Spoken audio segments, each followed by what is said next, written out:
What's going on, guys? It's Juice Audio, and today I'll be showing you guys how I mixed a 67-piece orchestra using only 30 mics. I'll be talking to you guys about what mics I used and for what applications, and how I enhanced this already amazing orchestra to sound even better without getting in the way of their sound. So let's get started. Alright, so pulling up to the spot, they already had their chairs organized. We just pulled up and unloaded all of our gear. So the console I was using is that Midas M32. If you guys know this console, it's just a workhorse console. Nothing special, but it always gets the job done and it's super reliable. There's a stage box, and here's the mic selection. We got a bunch of mics, a bunch of dynamics, a bunch of condensers. You might want to turn your speakers down for this, but this is how an orchestra sounds when they're practicing a little bit before a gig. You got cymbal? 14 Pro.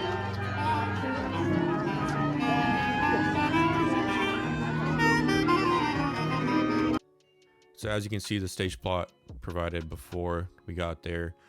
There's 67 musicians, but we only have 30 inputs to work with. 2 of them are taken up by wireless mics. So what we did is split up a lot of mics between people in pairs, and only on the most important things we solo mic'd. As you can see on the left there, we got all the groups of things. I did end up using a lot of subgroups in this to make things efficient and fast. If I want to turn up a group, I can do that, or EQ a group in general, instead of having to go through each channel and EQing the same EQ. It made things a lot faster for me. Here's one of the mics shared between 2 cellos, Latin Audio LS208. Love the mic. I used a few of those. A lot of overhead condensers, a lot of dynamic mics. I'll be explaining in a second. Here's a Shure Beta 181. You've probably never seen this mic. I never did until I worked with this company. They're pretty sick mics, honestly. Side address condensers, super sensitive and dynamic, so use these on the violins. So my main objective coming to mix this orchestra is only to enhance their sound. Honestly, if we had no mics, this would sound amazing still. They were so dynamic, and every player was extremely professional and sounded amazing. Another thing I had in mind was no feedback. There was a building right behind us, so there was a lot of slapback, and I could only bring the PA up to a certain level before we start getting feedback. And I also wanted to turn up the solo instruments. There's a lot of solos throughout the show. In the end, I wanted to smooth out all the harshness.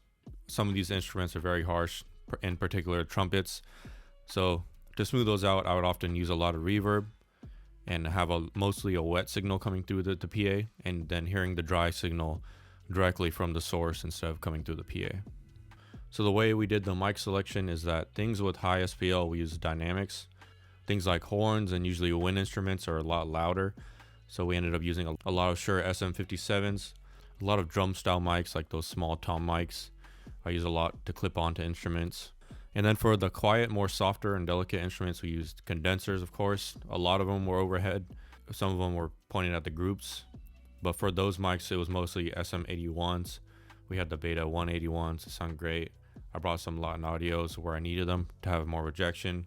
And that's about it. As you see in the video, we had most of the condensers overhead, placed in certain areas to split up the groups evenly, but also to hear those individual groups without getting bleed in between each of the mics. The only one problem I had though is I wish we had a drum shield. We have a live drummer for like half the set, and he was bleeding into every single instrument, so I had to use a lot more reverb than usual to soften that out.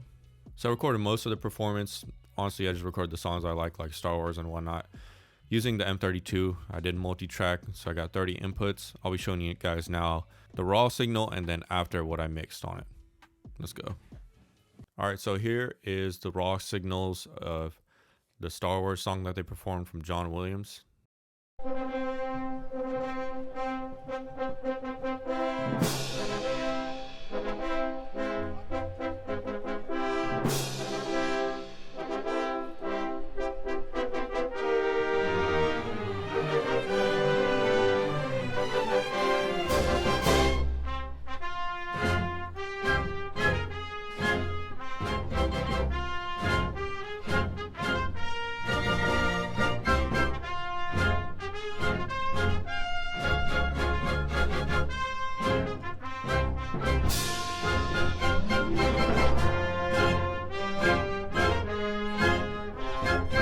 And then here is the mixed session.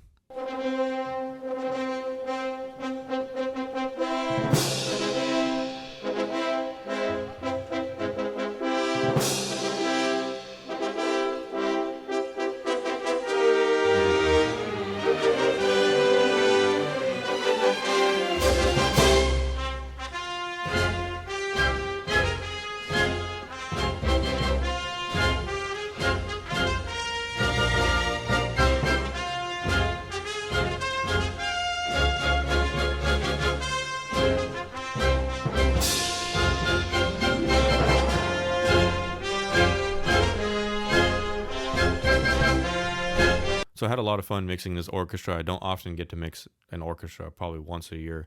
So I thought I'd record this whole process, and I hope you guys enjoyed it. Right now I'm gonna be playing the whole like 7-8 minute Star Wars song that I mixed. So if you guys want to stick around for that, go ahead. If not, I'll see you guys later. Like, subscribe, you know the deal.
introduce